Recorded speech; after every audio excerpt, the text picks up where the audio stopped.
فائزون بالصدق والهدى هدى للناس وهدى للدين المبين أما بعد সিরাজগঞ্জ দরবার শরীফের সিরাজনগর দরবার শরীফের ঐতিহাসিক উৎসবীয় উৎসঙ্গী মহাসম্মেলনের শ্রদ্ধেয় সভাপতি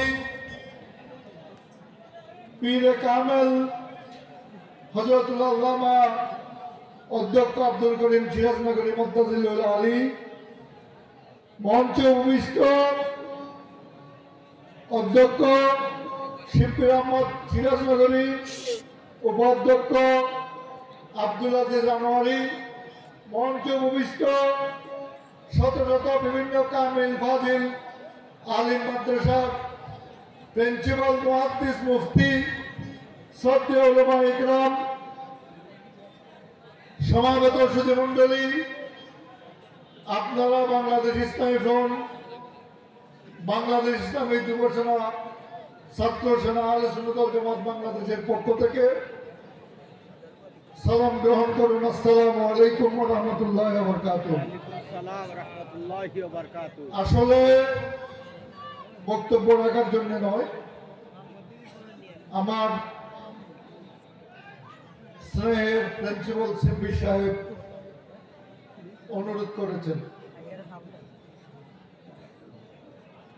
অনেকদিন পরে সিরাজনগরের মাহফিলে আমার আসার সুযোগ হয়েছে। আমরা মূলত আমাদেরকে সুফিবাদী মুসলমান হিসেবে পরিচয় দিয়ে যাচ্ছি। মহাকবি ইকবাল বলেছেন, সুফিরা জায়নামাজ বিক্রি করে, সুফিরা তলোয়ার বিক্রি করে জায়নামাজ কিনেছে। সুফিরা তলোয়ার বিক্রি করেছে, জায়নামাজ কিনেছে। আমি বলতে চাই, সুফিদের হাতে তলোয়ার দরকার জায়নামাজে দাঁড়িয়ে। হযরত শাহজালাল ইয়ামানি জায়নামাজে দাঁড়িয়ে তলোয়ার হাতে নিয়েছিলেন। আমরা যদি সত্যকার সুফিবাদী হতে চাই, আমাদের জায়নামাজ দরকার, তলোয়ার দরকার। আমরা তলোয়ার ছেড়ে শুধু জায়নামাজ নিয়ে ব্যস্ত হয়েছি, যার ফলে অন্যরা তলোয়ার নিয়ে এসে মাজার ভাঙছে। হযরত শাহজালাল ইয়ামানির শিক্ষা শুধু জায়নামাজ নয়, তিনি জায়নামাজে দাঁড়িয়ে তলোয়ার হাতে নিয়েছিলেন। আমি সুফিবাদী সুন্নি জনতার দৃষ্টি আকর্ষণ করব। আমরা তো মনে করি আমরাও রাজনৈতিক ক্ষোভের সুবিধা, সরকার পরিবর্তন একটি রাজনৈতিক বিষয়। সরকার পরিবর্তনের সাথে সাথে এদেশে 40টি বেশির মাজারে হামলা হয়েছে। এটা কি রাজনৈতিক হামলা না রাজনৈতিক হামলা? রাজনৈতিক ক্ষমতার পরিবর্তনের সাথে সাথে মাজারগুলোতে যে হামলা হয়েছে, এটাও রাজনৈতিক হামলা নয়, এটা রাজনৈতিক হামলা।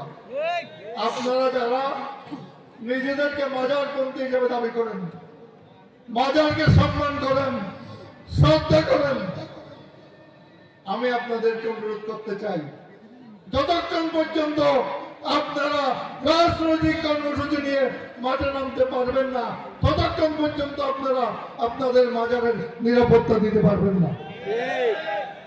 মাজারের নিরাপত্তা দিতে হলে মাজারের সম্মানকারীদেরকে রাজনৈতিক কর্মসূচি নিতে ঐক্যবদ্ধ করবে। সম্মানিত সুধীমণ্ডলী, ইদানিং দেখছি মাজারের আঙ্গিনায় নাটক হচ্ছে।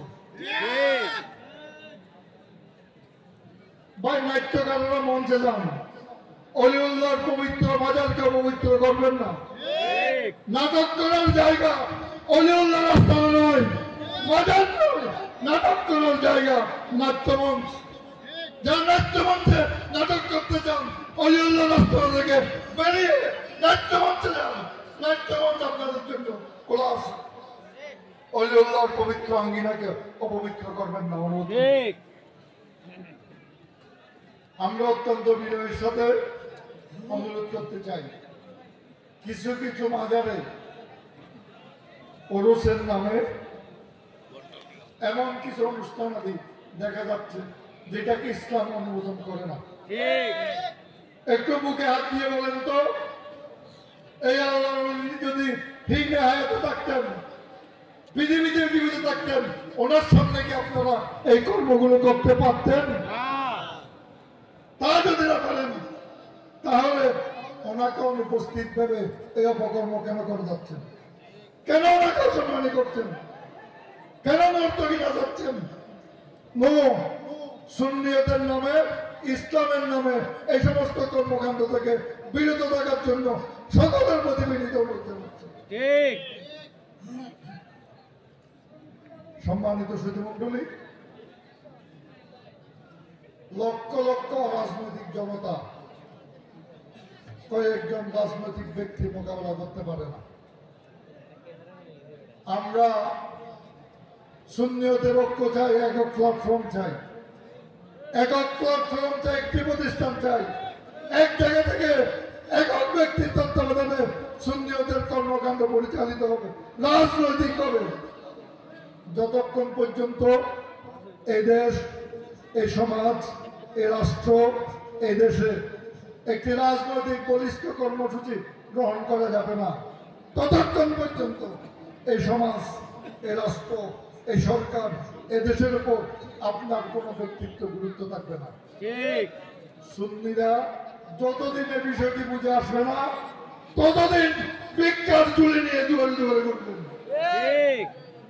ভিক্ষা করবেন এই মানসিকতা পরিহার করে ভিক্ষা দিবেন এই মানসিকতা কি করেন অর্জন করুন। আমি দাবি জানাবো, দিতে হবে, এই চিন্তা থেকে বেরিয়ে আসুন। দাবি আপনার কাছে আসবে, আপনি দিবেন, এই চিন্তা মানসিকতা গ্রহণ করুন। সম্মানিত সুধীমণ্ডলী, এদেশে সুন্নিদের প্রতিনিধিত্ব করার জন্য যে রাজনৈতিক সংগঠনগুলো আছে, অরাজনৈতিক প্রতিষ্ঠানগুলো আছে, আমরা সবগুলোকে একক প্রতিষ্ঠানে পরিণত করার প্রচেষ্টা চালিয়ে যাচ্ছি।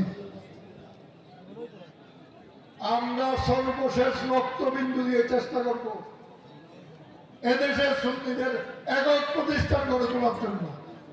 এ ব্যাপারে শুরু থেকে আজকে পর্যন্ত সাহেব কেবলা সিরাজ মনির সাহেব আন্তরিক সহযোগিতা দিয়ে আসছেন, পৃষ্ঠপোষকতা দিয়ে আসছেন, ওনাদের পরিবার থেকে দিয়ে আসছেন। আমি আশা করব এই দ্বারা সেদিন ছাত্রকে সহযোগিতা দেওয়ার মাধ্যমে 1982 সালে যে প্রতিষ্ঠা হয়েছিল, আজীবন কিয়ামত পর্যন্ত এরা অব্যাহত থাকবে। আমরা বাংলাদেশ ইসলামী ফ্রন্ট, যুব সেনা, ছাত্র সেনা, আহলে সুন্নাত ওয়াল জামাতের পক্ষ থেকে তাদেরকে সর্বত কৃতজ্ঞতা প্রকাশ করছি। আমরা আশা করছি সুন্নিয়তের একক প্ল্যাটফর্ম প্রতিষ্ঠার ক্ষেত্রে এই দরবার ঐতিহাসিক ভূমিকা পালন করবে। সবাইকে ধন্যবাদ। আসসালামু আলাইকুম ওয়া রাহমাতুল্লাহি ওয়া বারাকাতুহু।